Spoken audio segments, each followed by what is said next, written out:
আসসালামু আলাইকুম। সবার পরিচিত সিলেট জেলার জেলা প্রশাসক সারওয়ার আলম স্যার গত শুক্রবারে মসজিদে অসাধারণ একটা বক্তব্য দিয়েছেন, যা দেখে সিলেটবাসী সবাই মুগ্ধ। চলেন আমি আপনি যখন আজকে চোখগুলো বুঝে যাবে, মারা যাবো কবরে যাওয়ার পরে, কিন্তু আমাকে জিজ্ঞাসা করবেন, আপনাকে জিজ্ঞাসা করবেন আপনি কোন পদে ছিলেন। আপনি ডিসি ছিলেন, সচিব ছিলেন, না বাজার কমিটির সভাপতি ছিলেন, নাকি এমপি ছিলেন, না মন্ত্রী ছিলেন, জিজ্ঞাসা করবে না। আমার আপনার সবার জন্য তিনখান কাপড় নিয়ে কবরে যাইতে হবে এবং তিনখান প্রশ্ন করবে। করবে কিনা? প্রশ্ন করবে যে মান রাব্বুকা মান দীনুকা ওয়ান নাবিয়্যুকা ওয়ান হাদার রাজুল, যে তোমার রবকে, তোমার দিন কি ছিল, তোমার নবীকে বা এই আল্লাহ রাসূলকে দেখায় বলে উনি কে, চিনো কিনা। এই যে জীবন, আমরা যে জীবনের জন্য আসলে আমরা খুব বেশি অস্থির করি, সকাল থেকে সন্ধ্যা পর্যন্ত কোনো হালাল হারামের বাছাই নাই, যে যেমনে পারি মানে আমরা অন্যায়ভাবে পয়সা ইনকাম করার চেষ্টা করি। আমি হয়তো ফাইল থেকে ঘুষ খাই, দুর্নীতি করি, আরেকজন ভেজাল করে, আরেকজন মিথ্যা কথা বলে, উপরে ভালো মাল দিয়ে নিচে খারাপটা দেয়, অন্যায়ভাবে পয়সা ইনকাম করি না আমরা। মানে হেন কোনো অপরাধ নাই যে আমরা করি না। এমনকি দুঃখজনক হলো সত্য যে মসজিদে যখন আমরা আসি, জুতাটা আমাদের রেখে দিল, সেই জুতাটা আমার চুরি হয়ে যায়, হয়ে যায় না। মানে আমরা যখন এই যে আপনার সেজদা দেই, যখন বলি যে সুবহান রাব্বিয়াল আলা, আর চুরে বলে যে জুতা কোন জোড়া ভালা, বুঝতে পারছেন? তো মসজিদ জুতা সরে নিয়ে যায়, মাদ্রাসা থেকে ইয়ে থেকে আপনার কিতাব নিয়ে যায়, মসজিদ দান বাক্স চুরি করে নিয়ে যায়। তো এর সে কপাল পুরা কম্বক আর দুনিয়া কেউ আছে কিনা দেয় না। আর যারা আবাসিক হোটেলগুলো পরিচালনা করেন, সাবধান। আমি এখানে দেখলাম যে অনেকগুলো হোটেলের কোনো লাইসেন্স নেই। আপনি লাইসেন্স ছাড়া আইনত হবে কোনো হোটেল পরিচালনা করতে পারেন না। আমরা অচিরে আগামী সপ্তাহে নোটিশ দেব, লাইসেন্স করতে হবে আপনাদেরকে। এবং হোটেলে সরকারের যে বিধিবিধান আছে তার বাইরে যাওয়ার কোনো সুযোগ নেই। অবৈধ কাজ তো দূরের কথা, কোনো কিছু করা যাবে না, নিয়মের বাইরে কোনো কিছু করা যাবে না। এখানে এই মাটির নিচে শুয়ে আছে হযরত শাহজালাল রহমাতুল্লাহ আলাইহি, হযরত শাহপুরান সহ অনেক ওলিয়া উলিয়া। এই মাটির উপরে কোনো ধরনের অপরাধ হইতে দেওয়া যাবে না ইনশাআল্লাহ। আপনারা সবাই থাকবেন করছেন এই মাটির উপরে, যাতে করে কোনো অপরাধ কেউ করতে না পারে, সেই আমরা সচেষ্ট থাকবো। আর যদি এটা আবার না থামাই, তাহলে আল্লাহর কাছে সবাইকে জবাবদিহি করতে হবে। আজকে এই জুমার নামাজের পূর্বে উপস্থিত সম্মানিত ইমাম ও খতিব সাহেব, মসজিদ কমিটির সম্মানিত নেতৃবৃন্দ এবং আমার প্রিয় মুসল্লি ভাইরা, আসসালামু আলাইকুম রহমতুল্লাহি ওয়া বারাকাতুহু। আসসালাম। আমি আসলে খুব বেশি সময় কথা বলবো না, কারণ আমার একটা নিয়ত হলো যে আমি এই জেলায় যদি আমার মতো গুনাহগার বান্দাকে আল্লাহ তাআলা দায়িত্ব দিয়েছেন, আমি এখানে বিভিন্ন মসজিদে বিভিন্ন নামাজ পড়বো। শুক্রবার দিন এক শুক্রবার দিন এক নামাজ পড়বো, মুসল্লিদের সাথে একটু মোলাকাত করা, দেখা সাক্ষাৎ করা, এটাই হলো উদ্দেশ্য। আর দুই একটা কথাবার্তা একটু বলবো, যেটা আমার বলা দরকার সেটা আমি আপনাদেরকে বলবো। মূলত এই উদ্দেশ্যে আপনাদের এখানে আগমন। তো আল্লাহ তাআলার শুকরিয়া আদায় করছি, আল্লাহ তাআলা আমাদেরকে এই নামাজে আসার তৌফিক দিয়েছেন। আজকেও এই শুক্রবার হয়তো অনেক মানুষের কপালে ভাগ্যে জুটবে না এই অনেক মুসলমানের এই মসজিদে আসার। এই জন্য আল্লাহ তাআলা আমাদেরকে দুনিয়ার সকল কাজ থেকে ফারেক করে এই মসজিদে যে আসার সুযোগ করে দিয়েছেন, এই জন্য সবাই বলি আলহামদুলিল্লাহ। এটা আল্লাহ তাআলার অনেক বড় একটা নিয়ামত। পৃথিবীতে আমি যতটুকু পড়াশোনা করেছি, বুঝেছি এই বয়সে এবং সবকিছু মিলে, পৃথিবীতে মানুষের জন্য আল্লাহ তাআলা সবচেয়ে বড় নিয়ামত হচ্ছে হেদায়েত, আল্লাহকে চিনতে পারা, বুঝতে পারা, ভালো মন্দ বুঝতে পারা। আর দ্বিতীয় নিয়ামত হচ্ছে আপনার জ্ঞান। আপনি ভালো মন্দ বুঝতে পারছেন, কিছু পড়াশোনা করার তৌফিক হয়েছে, এটা হচ্ছে আপনার দ্বিতীয়। আমি যদি অনেক বড় শিক্ষিত হই, আমি যদি আমার রবকেই না চিনলাম, তাহলে বুঝতে হলো যে আমি কপাল পোড়া। সুতরাং এই যে ধরেন দুনিয়ার সমস্ত কাজ থেকে ফারাক করে দিয়ে আল্লাহ তাআলা আমাদেরকে আল্লাহর ঘরে নিয়ে আসছেন, এর জন্য শুকরিয়া আদায় করি, আবার বলি আলহামদুলিল্লাহ। এটা আল্লাহ তাআলা তৌফিক দিয়েছেন বলেই কিন্তু আমরা আসতে পারছি, আর তৌফিক না দিলে কিন্তু কোনোভাবে এখানে আসার সুযোগ ছিল না। এই জন্য আল্লাহ তাআলার কাছে আমরা মনোজাত দোয়া করি। যে কি দোয়া করি? যে আমরা নিজের আত্মার উপর অত্যাচার করি, আমাদেরকে মাফ করে দাও। রাব্বানা লা তুযিগ কুলুবানা বা'দা ইয হাদাইতানা ওয়া হাব লানা মিন লাদুনকা রাহমা। হে আল্লাহ, তুমি আমাদেরকে হেদায়েত দেওয়ার পরে আবার হেদায়েত বঞ্চিত করিও না। মানে আপনি ধরেন আপনি সারা জীবন নামাজ পড়লেন, মওতের আগে কাফের হয়ে গেলেন, তাহলে সারা জীবন নামাজের কোনো দাম থাকলো না। তো এই জন্য নামাজে আমরা দোয়া করি কি, যে আমাকে হেদায়েত দেওয়ার পরে হেদায়েত থেকে আমাকে আবার গাফেল করে দিও না। তো এই জন্য আমরা মনে করি এই যে ভালো কাজ করতে পারা এটা অনেক বড় একটা নিয়ামত আল্লাহ তাআলা আমাদেরকে দিয়েছেন। আর দ্বিতীয় যেটা হলো যে আপনার এই যে জানার বা বোঝার যে ক্ষমতা, ভালো মন্দ বুঝতে পারা, পড়াশোনা করতে পারা, এটা হচ্ছে আল্লাহ তাআলার একটা দ্বিতীয় নিয়ামত। কেন? কারণ আপনি ভালো এবং মন্দের মধ্যে পার্থক্য করতে পারতেছেন, কোনটা ভালো মন্দ বুঝতে পারতেছেন, জ্ঞান দিয়েছেন। এই জন্য আল্লাহ কোরআনে বলেছেন, হাল ইয়াস্তাবিল্লাযীনা ইয়ালামুনা ওয়াল্লাযীনা লা ইয়ালামুন, যারা জানে আর যারা জানে না তারা কোনোদিন এক হইতে পারে না। এটা আল্লাহর কোরআনের কথা। এবং কোরআনে অন্য জায়গায় বলেছেন, মান ইউতা হিকমাতান ফাকাদ উতিয়া খাইরান কাসীরান, যাকে হিকমত দেওয়া হয়েছে, জ্ঞান বিজ্ঞান দেওয়া হয়েছে, তাকে দুনিয়ার শ্রেষ্ঠ সম্পদ দেওয়া হয়েছে। জ্ঞানের সব জ্ঞানটাকে আপনি প্রপারলি কাজে লাগান। তো মানুষ হিসাবে আমাদের পরিচয় হলো, আমরা দুনিয়াতে প্রথম আসছি, আমি একজন মানুষ, এটা আমার পরিচয়। আমি একজন মুসলমানের সন্তান, আমি একজন মুসলমান। এরপরে আমরা যে যে পদ ধারণ করি না কেন, এটা আমার সেকেন্ডারি বিষয়। কিন্তু মানুষ হিসাবে, মুসলমান হিসেবে আমার প্রথম দায়িত্ব হচ্ছে আমার রবকে চিনা। কে কোন লাইনে পড়াশোনা করলাম, কোথায় কোন দায়িত্ব পেলাম, কে কোন পদে বসলাম, এটা কিন্তু মুখ্য বিষয় না। কারণ আমি আপনি যখন আজকে চোখগুলো বুঝে যাবে, মারা যাবো, কবরে যাওয়ার পরে কিন্তু আমাকে জিজ্ঞাসা করবেন, আপনাকে জিজ্ঞাসা করবেন আপনি কোন পদে ছিলেন। আপনি ডিসি ছিলেন, সচিব ছিলেন, না বাজার কমিটির সভাপতি ছিলেন, নাকি এমপি ছিলেন, না মন্ত্রী থেকে জিজ্ঞাসা করবে না। আমার আপনার সবার জন্য 3 খান কাপড় নিয়ে কবরে যাইতে হবে এবং 3 খান প্রশ্ন করবে কিনা? প্রশ্ন করবে যে মান রাব্বুকা, মান দীনুকা, ওয়ান নাবিয়ুকা, ওয়ান হাদার রাজুল, যে তোমার রবকে, তোমার দিন কি ছিল, তোমার নবীকে বা এই আল্লাহ রাসূলকে দেখায় বলে উনি কে, চিনো কিনা। তো এই জন্য আমাদের একটা দায়িত্ব হচ্ছে, আপনি বিশেষ করে যারা আমরা কম বেশি পড়াশোনা শেখার তৌফিক আল্লাহ তাআলা দিয়েছে, আমাদের মুসলমানের প্রধান পাঠ্য বই হচ্ছে কোনটা? পাঠ্য বই হচ্ছে কোরআন শরীফ। মুসলমানের পাঠ্য বই হচ্ছে, মূল পাঠ্য বই হচ্ছে কোরআন শরীফ। এই যে আমরা ধরেন বিশ্ববিদ্যালয়ে পড়াশোনা করছি, অনেক বড় বড় বই ইংরেজিতে লেখা পড়ছি, অনেক জ্ঞানী মানুষের বই পড়ছি, কিন্তু আমি যদি কোরআন শরীফ না পড়ি, কোরআন যদি আমি নিজে না শিখি, তাহলে আমার এই জ্ঞানের কোন দাম আছে? আমি যদি আমার রবকেই না চিনি, যে আমাকে যে সৃষ্টি করলো, যদি আমাকে বানাইলো, তাহলে আমার এই জ্ঞান, এই বিজ্ঞান, আমার এই ডিগ্রি, এর কোনো মূল্য আল্লাহর কাছে নয়, আমার কাছে নয়।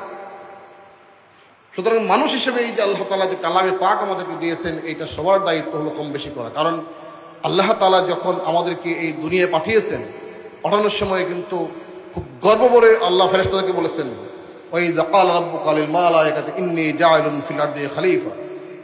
আল্লাহ তাআলা ফেরেশতা বলছে যে আমি আমার দুনিয়ায় কি করতে চাই? খলিফা পাঠাতে চাই, প্রতিনিধি পাঠাতে চাই। ফেরেশতারা না করলো, যে না, এটা তো মারামারি করবে। আল্লাহ বলছে না, ইন্নী আ'লামু মা লা তা'লামুন, আমি তো জানি তোমরা তো জানো না। তো এই যে গর্ব করে যে আমাকে বানাইলো, আদমকে বানাই, আদম এবং আদমকে বানানোর পরে সমস্ত কিছু তাকে শিখিয়ে দিল, এবং ফেরেশতাকে বলে যে নাম জিজ্ঞাসা করো, ফেরেশতা পারে না, কিন্তু আদমকে যখন জিজ্ঞাসা করলো, বলে সবগুলো নাম বলে দাও, একটা একটা করে সব নাম বলে দিয়েছে। এখানে মানুষের শ্রেষ্ঠত্ব। তো এই যে আল্লাহ তাআলা আমাদেরকে এত গর্ব করে, যত্ন করে দুনিয়ায় পাঠালেন, তো রবের প্রতি তো আমাদের কিছু দায়িত্ব আছে। এবং কাল কিয়ামতের ময়দানে আমাকে আপনাকে প্রত্যেকটা জিনিস জিজ্ঞাসা হবে, আমাকে জিজ্ঞাসা করা হবে। যে যেখানে থাকে না কেন, এই প্রত্যেকটা বিষয়ে আমাকে জিজ্ঞাসা করা হবে, যে পদে। এবং এই জন্য আল্লাহ রাসূল বলছেন যে কুল্লুকুম রাইন কুল্লুকুম মাসউলুন, যে তোমার প্রত্যেকে দায়িত্বশীল। যিনি বাজার কমিটির সভাপতি, তাকে জিজ্ঞাসা করা হয় বাজার ঠিক চলছে কিনা, নাকি বায়াস টেস্ট করছেন। মসজিদ কমিটির মোতাওয়াল্লি জিজ্ঞাসা করে, ডিসি সাহেবকে জিজ্ঞাসা করে আপনি কি ভালো কথা বলছিলেন কিনা, মানুষকে নামাজের কথা বলছিলেন কিনা, আপনি কি অন্যভাবে চলছেন কিনা, আপনি দায়িত্ব পালন করছেন কিনা। আপনি একটা পরিবারের প্রধান, আপনার পরিবার সন্তানদের কোথায় যায়, কোথায় ঘুমায়, কি খায়, কোথেকে আনে, জিজ্ঞাসা করছেন কিনা। প্রত্যেকটা মানুষই কিন্তু আমরা দায়িত্বশীল। এবং আমাদের কি এই যে জীবন, আমরা যে জীবনের জন্য আসলে আমরা খুব বেশি অস্থির করি, সকাল থেকে সন্ধ্যা পর্যন্ত কোনো হালাল হারামের বাছাই নাই, যে যেমনে পারি আমরা অন্যায়ভাবে পয়সা ইনকাম করার চেষ্টা করি। আমি হয়তো ফাইল থেকে ঘুষ খাই, দুর্নীতি করি, আরেকজন ভেজাল করে, আরেকজন মিথ্যা কথা বলে, উপরে ভালো মাল দিয়ে নিচে খারাপটা দেয়, অন্যায়ভাবে পয়সা ইনকাম করি না আমরা। হেন কোনো অপরাধ নাই যে আমরা করি না। এমনকি দুঃখজনক হলো সত্য যে মসজিদে যখন আমরা আসি, জুতাটা আমাদের রেখে দিল, সেই জুতাটা আমার চুরি হয়ে যায়, হয়ে যায় না? আমরা যখন এই যে আপনার সেজদা দেই, যখন বলি যে সুবহান রাব্বিয়াল আলা, আর চুরে বলে যে জুতা কোন জোড়া ভালা, বুঝতে পারছেন? তো মসজিদে জুতা সরে নিয়ে যায়, মাদ্রাসা থেকে থেকে আপনার কিতাব নিয়ে যায়, মসজিদ দান বাক্স চুরি করে নিয়ে যায়। তো এর সে কপাল পুরা কমবক আর দুনিয়া কেউ আছে কিনা দেয় না। তো এটা আমাদের জন্য খুব লজ্জাকর। তো আল্লাহ তাআলার কাছে আমাদেরকে প্রত্যেকটা জিনিসই জবাবদিহি করতে হবে, এবং যেদিন আসলে এই জবাবটা এরকম কিয়ামতের দিনে, তো আসলে কেউ কারো কোনো কাজ আসবে না। ইয়াউমা ইয়াফিরুল মারই, এরপরে বলা হয়েছে কি মিন আখিহি, মানে আপনার আখি, আপনার বাণী, আপনার সাহেবাতি, আপনার উম্মিহি, আপনার আবি, কেউ কারো কাজে লাগবে না। আপনার পিতা মাতা কেউ চিনবে না। সন্তান বলবে না আমার কোনো বাপই নেই, লোক বাপই না। সে বলবে যে না আমার তোর ভাই, ও তো তোমার ভাই, বলে আমি তোমার ভাই, বলে আমার তোর ভাই ছিল না দুনিয়া। কারণ সেই মানুষগুলো সেদিন পঙ্গপালের মতো আমরা চুরাচুরি করবো, কারো গায়ে কোনো কাপড় থাকবে না। আমার মনে আছে আমার বিশ্ববিদ্যালয়ের শিক্ষক বললেন যে ক্লাসের পড়ানোর সময় বলতেছিলেন যে কারো গায়ে কোনো কাপড় চোপড় থাকবে না।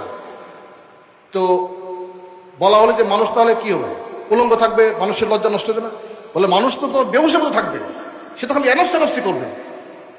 তো কার কাপড় আছে কার নাই, ওটা তা কোনো সুস্থতার নাই, অবস্থা তার নাই। তো সেই দিন আমরা ভয় করি যে আমাদের আল্লাহ তাআলার কাছে আমাদেরকে সব কিছু জবাবদিহি করতে হবে। আমি যে কাজেই করি না কেন সবসময় মনে রাখতে হবে যে আল্লাহ তাআলা আমাকে দেখতেছেন, আল্লাহ তাআলা আমাকে দেখতেছেন, এবং আমাকে এই প্রত্যেকটা কাজের জবাবদিহি করতে হবে। আমি যা বলি, আমি যা করি, আমি যা চিন্তা করি, সবকিছু কি করতেছে, লিখতেছে। এবং আল্লাহর কোরআনে ভাষায় সেটা বলছেন কেরামান কাতিবিনা ইয়ালামুনা মা তাফআলুন, যে সম্মানিত লেখকগণ যারা আছেন কেরামান কাতিবিন, তারা কিন্তু কি লিখতেছেন, আপনার ভালো এবং মন্দ লিখতেছেন। এবং কিয়ামতের দিন যখন আমাকে আপনাকে এই আমলনামাটা দিয়ে দেওয়া হবে, তখন আপনি অবাক হবেন যে কারো আমলনামা ডান হাতে আসবে, কারো বাম হাতে আসবে, যে এইটা এমন এক আমলনামা, এমন এক কিতাব। যখন বলা হবে খুসলে কিতাব আঁকা, তোমার বইটা ধরো, তোমার আমলনামা ধরো, দেখে বলবে আরে এটা তো এমন এক কিতাব, এর মধ্যে তো আমার কোনো কিছু বাদ পড়ে নাই। আমার যারা পরিমাণ সবও আছে, তারা পরিমাণ খারাপ কাজও আছে। এবং মানুষ তো স্বভাবজাত মিথ্যা কথা বলবে, ওদিনে চেষ্টা করে সে বলবে আমি এটা করি নাই। তখন সূরা ইয়াসিনের 65 নম্বর আয়াতে বলা আছে, তখন কি করবে, আপনার চোখ সাক্ষী দিবে, আপনার হাত বলবে হ্যাঁ আমার হাত দিয়ে চুরি করছে, এই হাত দিয়ে কি করছে, সে ঘুষ খাইছে, এই হাত দিয়ে ভেজাল করছে, দুধের মধ্যে পানি দিয়েছে, এইটার মধ্যে ভালো মালের দ্বারা খারাপটা দিচ্ছে, এই পা দিয়ে চুরি করতে গেছে, এই পা দিয়ে তীর খেলতে গেছে, এই চোখ দিয়ে দেখছে যে লাগছে কিনা, জুয়া খেলছি, মদ মুক্তি মদ খাইছি, সাক্ষী দিবে আপনার দেহ আপনার বিরুদ্ধে, আমার বিরুদ্ধে সাক্ষী দিবে। আল্লাহ তাআলা সেই কঠিন দিনে আমাদের হেফাজত করুক। মানে আমরা অনেক সময় মনে করি যে আমরা যদি কি জানি হয়ে গেছি, অথচ দেখেন এই বয়সে আমাদের এই জীবদ্দশায় আমার আপনার কত বন্ধু বান্ধব, আত্মীয় স্বজন, পরিবার পরিজন দুনিয়া থেকে বিদায় নিয়েছে, গেছে না? আজকে আপনি যে বাড়িটাতে থাকি, এই বাড়িটা হয়তো আমার দাদা, আমার বাবা, অথবা আমার পিতৃপুরুষ, আমার দাদার বাপ, তারা তৈরি ছিলেন এক সময়। তারা আছে কোথায়? তাদের যে কবরস্থান যেটা আছে, আমি কয়দিন যাই জিয়ারত করতে, বা কয়দিন তাদের জন্য দোয়া করে আমাকে বলেন, তা আমার আপনার তো একই অবস্থা হবে। আপনি যখন দুনিয়া ছেড়ে চলে যাব, প্রথম হয়তো 2-3 দিন আমার ফ্যামিলি কান্নাকাটি করবে, 7 দিন পরে ভুলে যাবে, 1 মাস পরে চলে যাবে, এরপর আপনি নাই, কিছুই নেই। সুতরাং দুনিয়া হচ্ছে আপনার একটা পরীক্ষার জায়গা, যেখান থেকে আপনি আখিরাত কামাই করে নেবেন। হ্যাঁ, আপনি সঠিকভাবে করেন, বৈধভাবে ইনকাম করেন, ইসলামের মধ্য থেকে করেন। এবং আল্লাহ এই জন্য বলা হয় যে লা রাহাবানিয়াতুন ফিল ইসলাম, ইসলাম কোনো বৈরাগ্যবাদী নাই। আপনি নামাজে আসতে যখন বলছে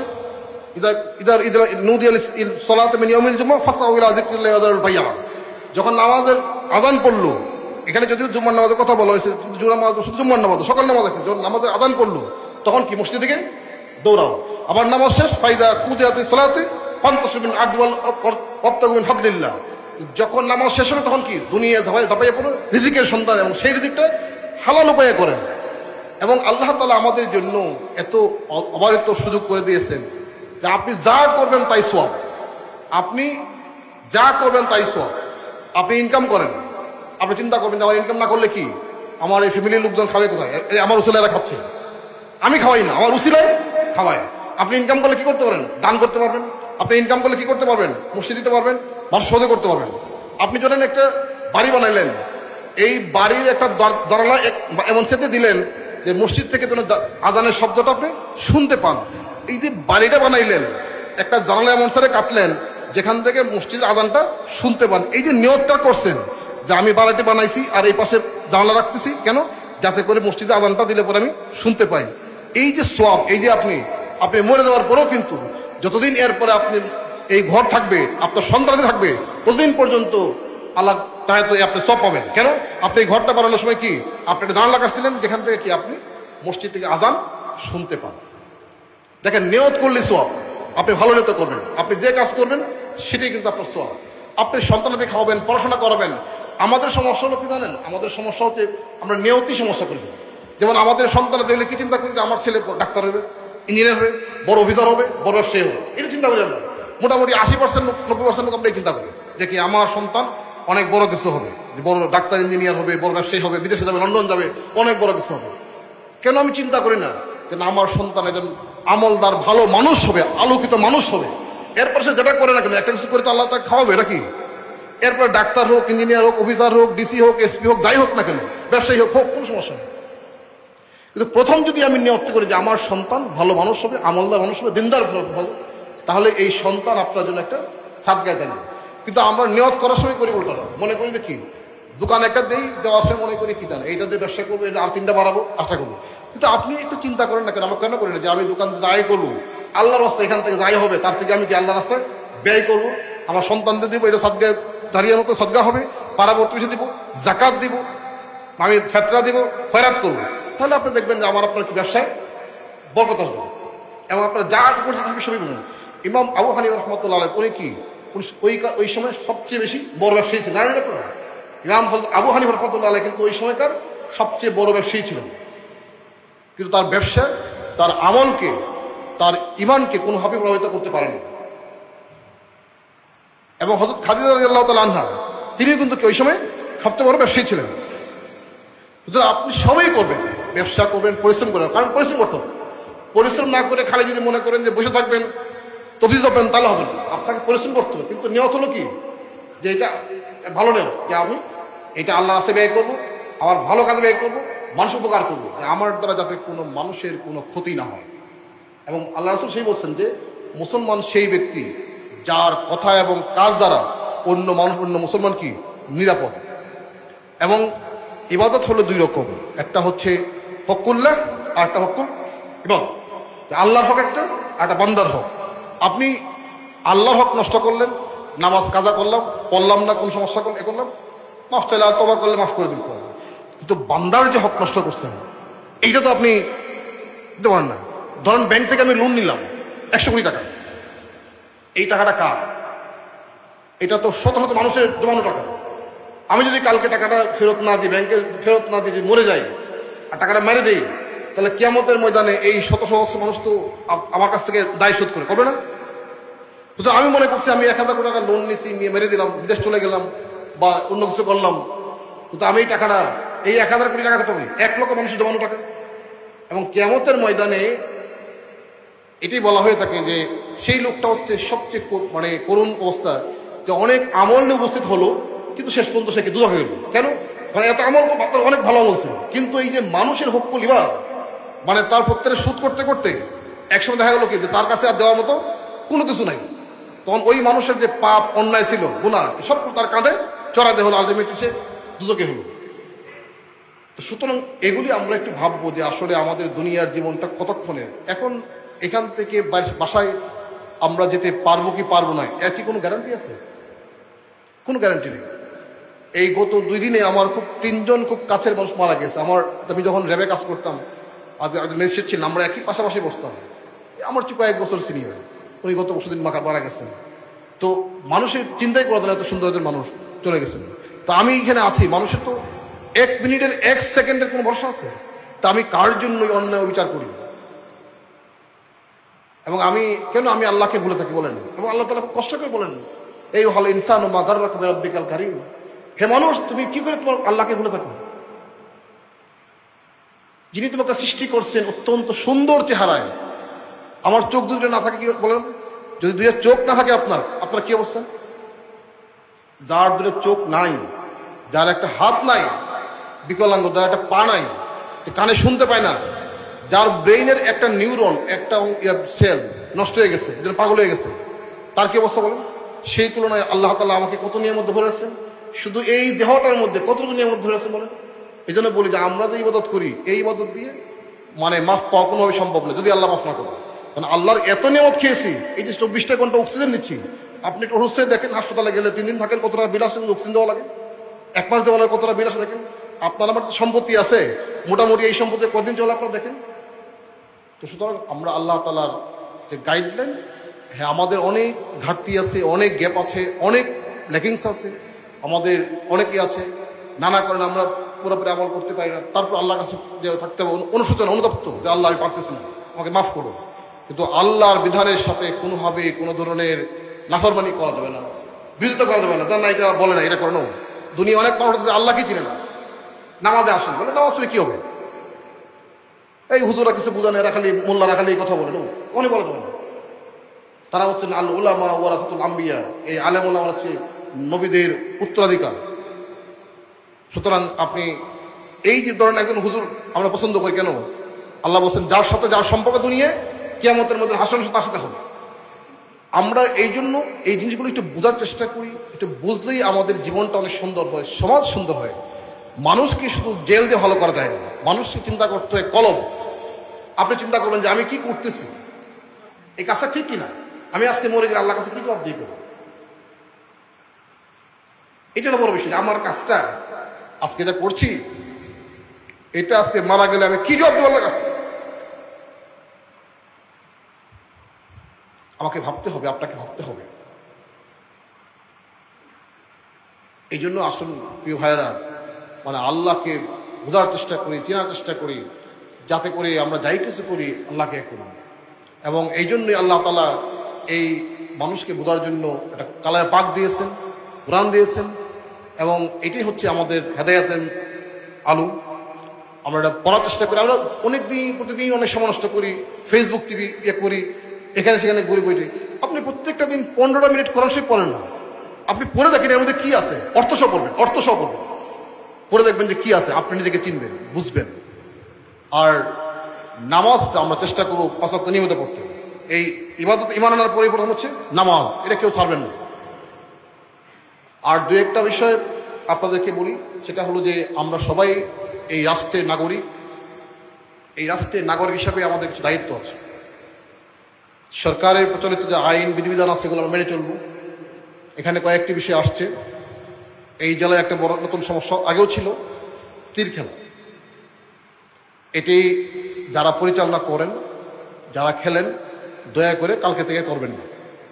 আমি রোববারই একটা আদেশ জারি করতেছি, এবং এরপরে কিন্তু এখানে যাদেরকে পাওয়া যাবে আমি কিন্তু খুব শক্ত হাতে হ্যান্ডেল করব। কারণ আল্লাহ রাসূল বলছেন যে 5টা প্রশ্নের উত্তর না দেওয়া পর্যন্ত কোনো বনি আদমকে এক পা নড়তে দেওয়া হবে না। প্রথম হলো তার জীবন হায়াত কিভাবে অতিবাহিত করছেন, দ্বিতীয় হচ্ছে তার যৌবনকাল স্বভাব কিভাবে অতিবাহিত করছে, এরপর হচ্ছে কোন পথে আয় করছে, কোন পথে ব্যয় করছে। আপনি যদি মনে করেন যে না আমার টাকা আমি খেলবো, তারের কি নো, এটা আপনি বুঝেন কিনা যে আপনার এই অর্থ কিন্তু আপনার না। আপনার এই অর্থে আপনার পরিবারের হক আছে, গরিব মানুষের হক আছে, প্রত্যেকটা মানুষের হক আছে। আমি যে দান করি এটা কিন্তু তার উপর কোনো অনুকম্পা দয়া না, তার হক আমার কাছে, এটা আমার কাছে দায়। আমি যে জাকাত দেই এটা আমার দায়, দিয়ে মুক্ত হই তাকে দিয়ে। সুতরাং আপনার টাকা কিন্তু কখনই আপনার না। মনে করবেন না যে আমার টাকা, আমার পকেটের টাকা খেলবো, তাতে সারের কি বা আল্লাহর কি, আর এই পাপ হয় কেন? নো। আমি আজকে মসজিদে বলে দিচ্ছি, এখানে আমি খোঁজখবর নিচ্ছি কোন কোন স্পটে খেলা হয়, কারা কারা এটা আয়োজন করেন, যাকে পাওয়া যাবে আইনের আওতায় আনা হবে। আমি আজকে আল্লাহর ঘরে বলে দিচ্ছি, আপনারা সাবধান হন, আল্লাহকে ভয় করুন। শাস্তি কিনা, দুনিয়া শাস্তি কিনা, আখিরাতে শাস্তি কিনা। আপনার অত্যন্ত কঠিনভাবে কষ্ট করে আয় করা অর্থ একটা নেশে আপনি হেরে দিচ্ছেন, ফেলে দিচ্ছেন। আপনার সন্তান, ছেলে মেয়ে, ওয়াইফ না খেয়ে আছে, কষ্ট করতেছে, এটা কোনোভাবেই কাম্য নয়। যারা এগুলি করছেন আজকে থেকে তওবা করেন, আর যদি আইনের আওতায় পড়েন তাহলে কিন্তু মোটামুটি বুঝতে পারেন যে কত ধানে কত চাল, এটা যেন না হয়।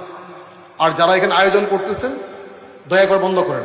অপরাধ যে করবে, অপরাধে যে সহযোগী হবে, প্রত্যেকই সমান অপরাধ, এটা দুনিয়া এবং আখিরাতে সব জায়গায়। তো সুতরাং এইটা বন্ধ করেন। আমি এখানে আরো কিছু সমস্যা নিয়ে পরে আপনাদের সাথে বসবো। এখানে আমার বাজার কমিটি আছে, স্কুল কমিটি আছে, এই স্কুলেরও আমি দায়িত্বে। তো এখানে আপনাদের বাউন্ডারির কথা বলছেন, যেগুলি বলছেন আমি দেখি কি করা যায়। আর বাজারটা আমরা এর পরিকল্পনা করতেছি, কারণ এখানে এই ট্রাকগুলো আসতেছে, বাচ্চারা স্কুল আসতে পারেনি, সমস্যাগুলো এখানে আছে। আমি গতকালকে আসছিলাম, স্কুলটা দেখেছি। তো আমি চাই আমরা প্রত্যেকেই নিয়ম মেনে, আইন মেনে চলি, তাহলে আর পাহারাতে দরকার নেই। যিনি চলবেন না তার জন্য শাস্তির ব্যবস্থা আছে, তার জন্য দুনিয়াতে শাস্তির ব্যবস্থা আছে, আখেরাতেও আছে। আপনি দয়া করে এমন কিছু করবেন না যে রাষ্ট্রীয় আইনের আওতায় আসবেন, জেল খাটবেন, এরপর আপনার নাতি স্কুলে যাবে, ওই স্কুলেও কিন্তু তার বন্ধু বলবে যে তুই একটা খারাপ লোক, তোর দাদা ওই আমার জেল খাটছিল। এই কথা যেন আপনার নাতিকে শুনতে না হয়, আপনার ছেলেকে শুনতে না হয়। সুতরাং যারা এই সমস্ত অপরাধের আয়োজন করেন, অপরাধ করেন, দয়া পাবো তাকে কিন্তু আইনের আওতায় নিয়ে আসবেন। কারণ কোনোভাবেই এই সমাজ, আমাদের বংশ, আমাদের আগামী প্রজন্ম নষ্ট হতে দেওয়া যাবে না, এবং এটা একটা ষড়যন্ত্র। আর যারা আবাসিক হোটেলগুলো এখানে পরিচালনা করেন, সাবধান। আমি এখানে দেখলাম যে অনেকগুলো হোটেলের কোনো লাইসেন্স নেই। আপনি লাইসেন্স ছাড়া আইনগতভাবে কোনো হোটেল পরিচালনা করতে পারেন না। আমরা অচিরে আগামী সপ্তাহে নোটিশ দেব, লাইসেন্স করতে হবে আপনাদেরকে। এবং হোটেলে সরকারের যে বিধিবিধান আছে তার বাইরে যাওয়ার কোনো সুযোগ নেই। অবৈধ কাজ তো দূরের কথা, কোনো কিছু করা যাবে না, নিয়মের বাইরে কোনো কিছু করা যাবে না। এখানে এই মাটির নিচে শুয়ে আছে হযরত শাহজালাল রহমাতুল্লাহ আলাইহি, হযরত শাহপুরান সহ অনেক ওলিয়া উলিয়া। এই মাটিতে উপরে কোনো ধরনের অপরাধ হইতে দেওয়া যাবে না ইনশাআল্লাহ। আপনারা সবাই থাকবেন করছেন এই মাটির উপরে, যাতে করে কোনো অপরাধ কেউ করতে না পারে, সেই আমরা সচেষ্ট থাকবো। আর যদি এটা আবার না থামাই, তাহলে আল্লাহর কাছে সবাইকে জবাবদিহি করতে হবে, সবাইকে জবাবদিহি করতে হবে। আপনারা সবাই ভালো থাকবেন, আমার জন্য দোয়া করবেন। আমি আপনাদের কাছে দোয়া চাই, সহযোগিতা চাই। আল্লাহ তাআলা আমাদের সবাইকে মাফ করুন, এবং আল্লাহর পথে যেভাবে চললে তিনি রাজি এবং খুশি হবেন সেটা চলার তৌফিক দান করুন। হাযা ওয়া আখিরু দাওয়ানা আলহামদুলিল্লাহি রাব্বিল আলামিন। আসসালামু আলাইকুম ওয়া রাহমাতুল্লাহি ওয়া বারাকাতুহু।